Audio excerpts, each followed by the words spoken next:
जहाँ बात महीने की हो तो वैशाख मास किसी परिचय का मोहताज नहीं।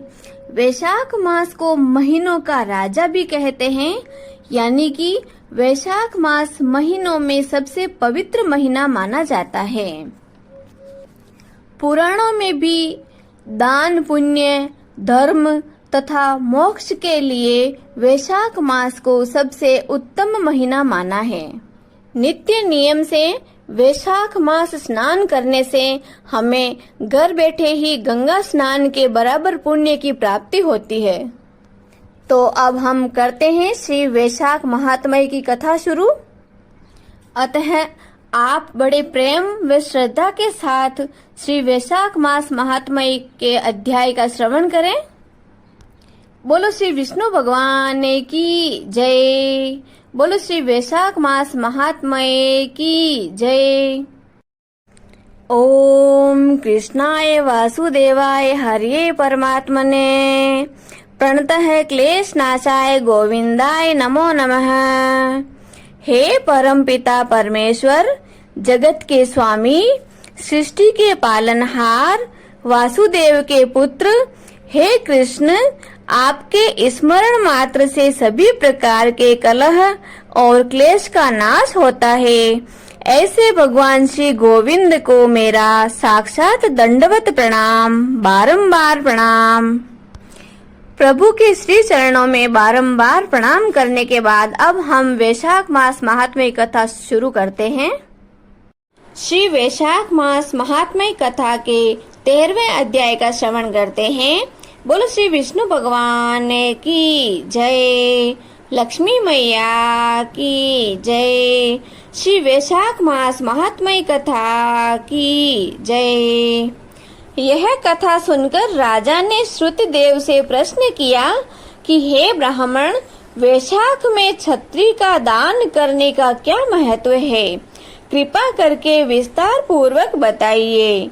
राजा के इस प्रश्न पर श्रुतदेव जी कहने लगे कि जो कोई धर्मात्मा वैशाख मास में व्याकुल महात्मा को छत्री दान करता है, उनको अनंत कोटि फल मिलता है। मैं एक प्राचीन इतिहास कहता हूँ, सो सुनो। सतयुग में हेमकांत नाम का बंगाल देश का राजा था। वह राजा कृषकेतु का पुत्र तथा अत्यंत बलवान था।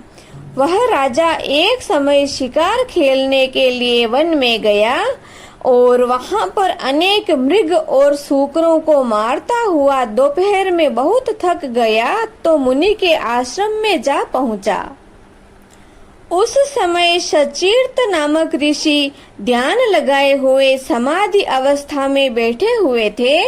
उनको यह मालूम नहीं हुआ कि आश्रम में कौन आया है। वह निश्चिंत बैठे रहे और आए हुए राजा का कुछ भी सम्मान नहीं किया। इस पर राजा को बड़ा क्रोध आया और वह ऋषि को मारने के लिए आगे बढ़ा। तब ऋषि के शिष्यों ने उसे रोका और कहा कि अरे दुर्बुद्धि, सुन, हमारे गुरु समाधिस्थ होकर बैठे हैं। उनको यह भी पता नहीं है कि बाहर क्या हो रहा है, इसलिए तुम्हारा क्रोध करना उचित नहीं है। तब राजा क्रोधित होकर कहने लगा कि हे ब्राह्मण, मैं थक गया हूँ और तुमने मेरा अतिथि सत्कार तक नहीं किया। तब शिष्यों ने कहा कि हम तो गुरु के अधीन हैं, बिना गुरु की आज्ञा के कुछ भी नहीं कर सकते।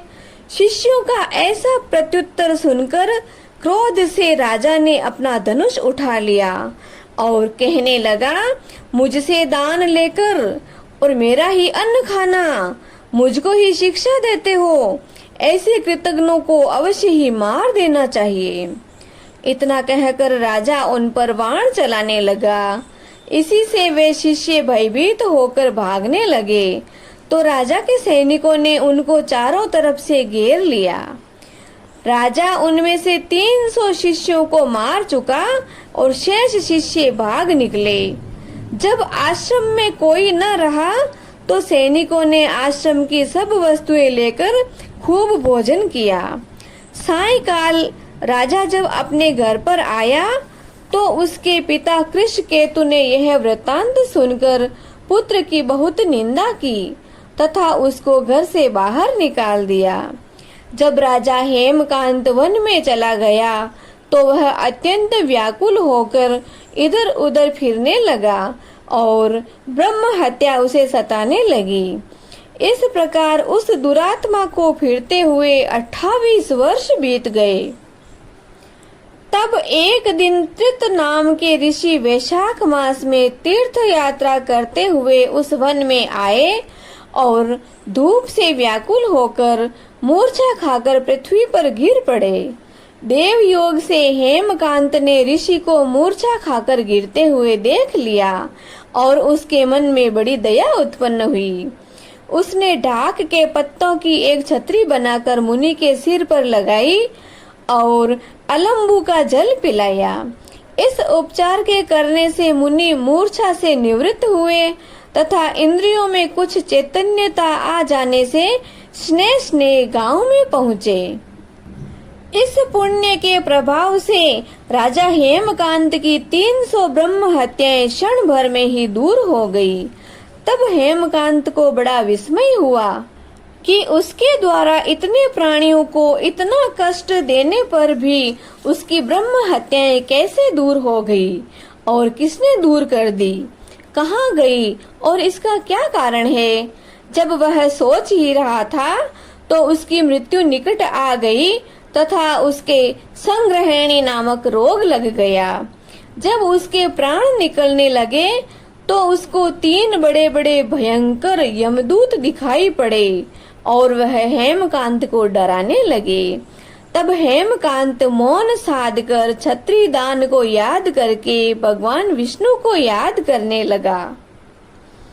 भगवान ने उसी समय अपने मंत्री विशुकसेन को आज्ञा दी कि यमदूतों को रोको और वैशाख मास में छत्री दान करने वाले हेमकांत की रक्षा करो। उसने यद्यपि बड़े बड़े पाप किए हैं परंतु उसने धूप में व्याकुल मूर्छित मुनि की रक्षा की और वैशाख मास में छत्री का दान किया, इससे वह निष्पाप हो गया। इति श्री वैशाख मास महात्म्य कथा 13 अध्याय संपूर्णम। बोलो श्री विष्णु भगवान की जय, लक्ष्मी मैया की जय। वैशाख मास महात्म्य कथा का 14वें अध्याय का श्रवण करें। तब राजा पूछने लगे कि हे ब्राह्मण, वैशाख मास के धर्म अति सुलभ हैं और ऐसे अनेक पुण्य को देने वाले हैं जो भगवान को प्रसन्न करते हैं तथा तत्काल ही धर्म, अर्थ, काम और मोक्ष को देने वाले हैं। परंतु ऐसे वेदानुकूल धर्म भी संसार में ज्ञात नहीं है। अनेक प्रकार के राजसी धर्म और तामसी धर्म ही संसार में विख्यात हैं। इसका क्या कारण है? श्रुतदेव कहने लगे कि हे राजन, इस संसार में भोगों की इच्छा करने वाले मनुष्य अधिक संख्या में है, इसलिए रजोगुण और तमोगुण अधिकांश मात्रा में पाया जाता है। बहुत थोड़े मनुष्य ऐसे हैं जो मोक्ष प्राप्ति के साधन करने वाले हैं, अतः वह बहुत कठिनता से मिलते हैं। मोक्ष धर्म क्योंकि इच्छा रहित है, इस कारण इससे लौकिक तथा पारलौकिक सुख के साधन होते हैं। वैष्णवी माया से मोहित होकर मनुष्य इसको समझता नहीं। वैशाख मास के धर्म सात्विकों के लिए कहे गए हैं और यह सती गुणियों का ही धर्म है। इस पर एक पुरातन इतिहास कहता हूँ। इक्ष्वाकु वंश में राजपुत्र एक महायशस्वी अक्रोधी ब्राह्मणों का मान सम्मान करने वाला राजा हुआ है। एक दिन वह शिकार खेलता हुआ वशिष्ठ जी के आश्रम में जा पहुंचा। वहां पर उसने देखा कि आश्रम के मार्ग में वशिष्ठ जी के शिष्यों ने कहीं पर प्याऊ लगा रखी है, कहीं पर छाया मंडप बना रखा है, कहीं बावड़ी साफ करवा रहे हैं, कहीं बैठे हुए लोगों को पंखे से हवा कर रहे हैं, तो कहीं सुगंधित वस्तुएं और फल बांट रहे हैं। मध्याह्न के समय छत्री का दान कर रहे हैं। सायंकाल को पीने की वस्तुएं दे रहे हैं। राजा ने उनसे पूछा कि तुम कौन हो और क्या कर रहे हो? उन्होंने उसको उत्तर दिया कि हम महर्षि वशिष्ठ के शिष्य हैं तथा उन्हीं की आज्ञा से वैशाख मास के धर्म पुण्यों को कर रहे हैं।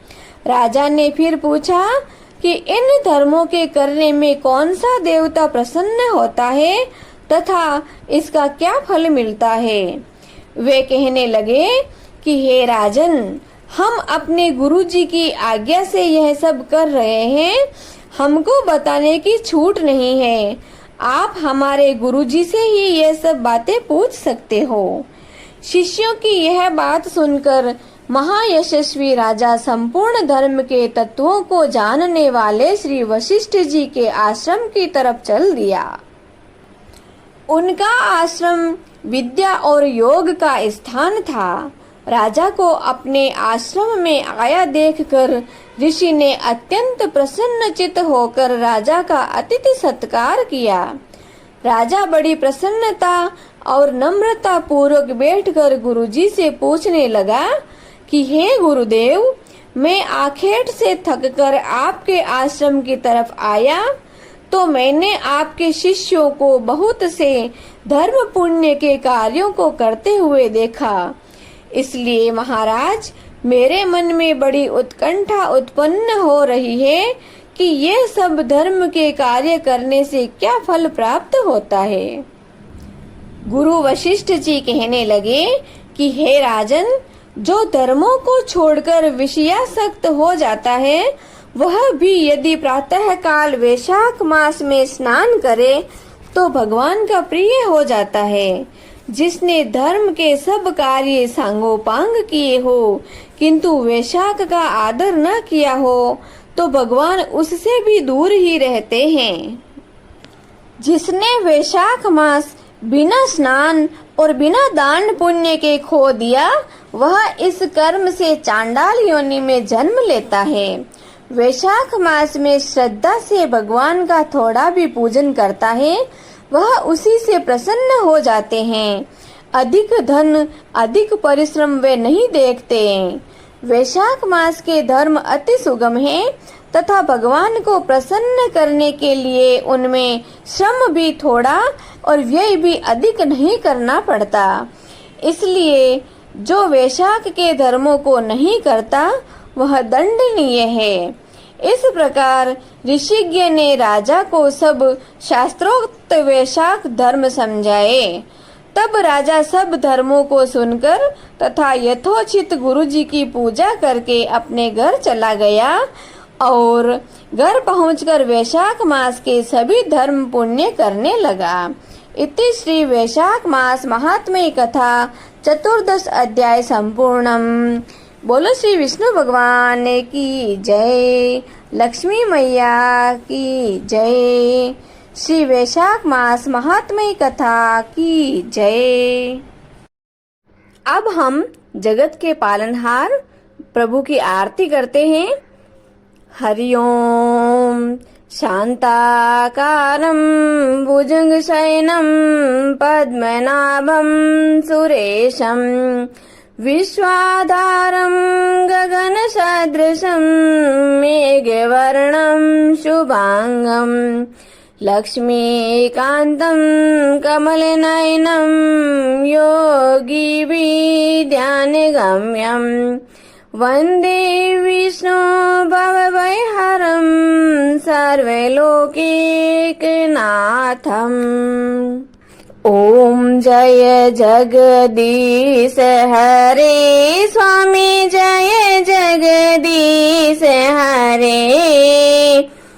भक्त जनों के संकट, दास जनों के संकट क्षण में दूर करे। ओम जय जगदीश हरे। जो ध्यावे फल पावे, दुख विन से मन का। ओ प्रभु दुख विन से मन का। सुख संपत्ति घरे आवे, सुख संपत्ति घरे आवे, कष्ट मिटे तन का। ओम जय जगदीश हरे। मात पिता तुम मेरे, शरण गहूँ किसे की। ओ स्वामी शरण गहूँ किसे की। तुम बिन और न दूजा, आप बिन और न दूजा। मैं आस करूं जिसे की। ओम जय जगदीश हरे। तुम पूर्ण परमात्मा, तुम अंतर्यामी। ओ प्रभु तुम अंतर्यामी। पार ब्रह्म परमेश्वर, पार ब्रह्म परमेश्वर, तुम सबके स्वामी। ओम जय जगदीश हरे।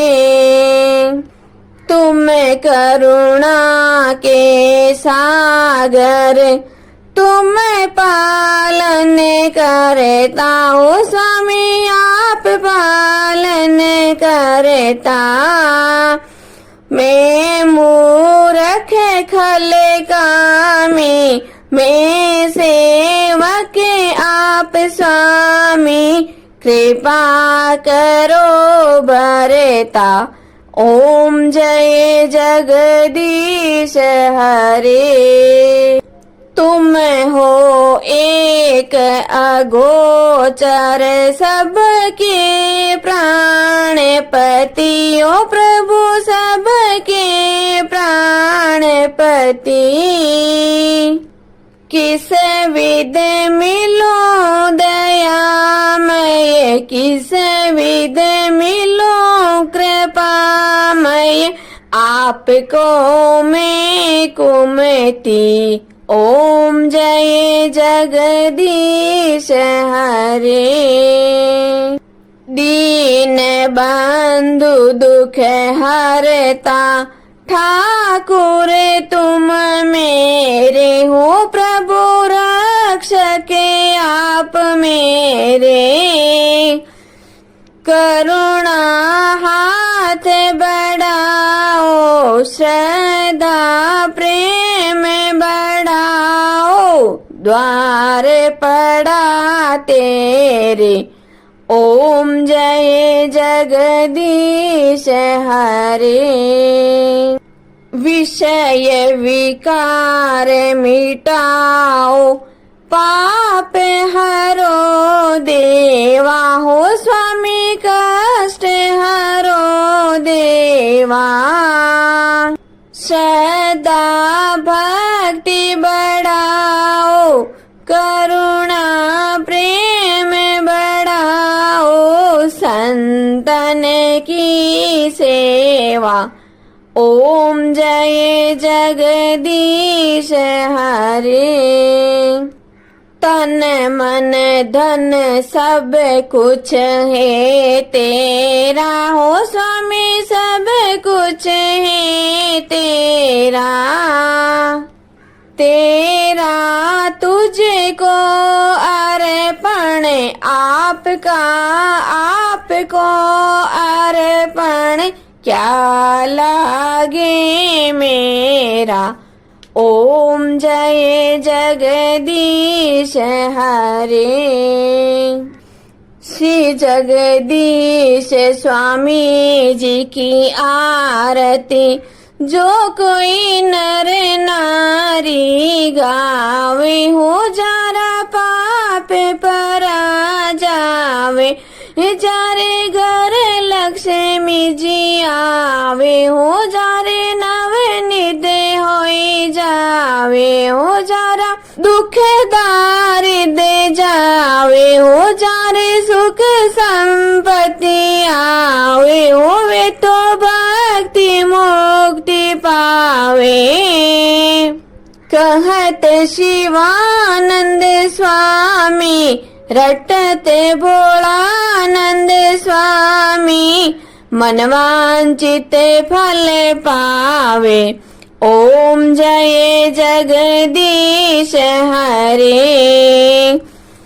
ओम जय जगदीश हरे। ओ स्वामी जय जगदीश हरे, ओ प्रभु जय जगदीश हरे। भक्त जनों के संकट दास जनों के संकट क्षण में दूर करे दाता पल में दूर करे। ओम जय जगदीश हरे। बोले श्री विष्णु भगवान की जय। श्री वैशाख मास महात्म्य कथा की जय। आज के आनंद की जय। जय श्री कृष्णा जी। राधे राधे।